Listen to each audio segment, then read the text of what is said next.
আল্লাহ বলেন প্রত্যেকটা মানুষ তার কৃতকর্মের জন্য আমি আল্লাহর সামনে জবাব দিতে হবে, কেউ বাঁচতে পারবে না, জবাব আমি আল্লাহর কাছে দিতেই হবে।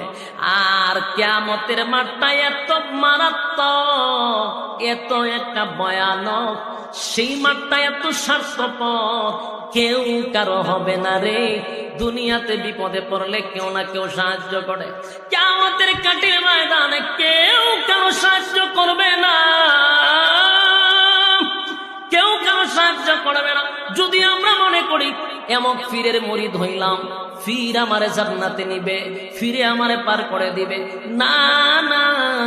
পীর তো দূরের কথা, আমাদের নবী জানা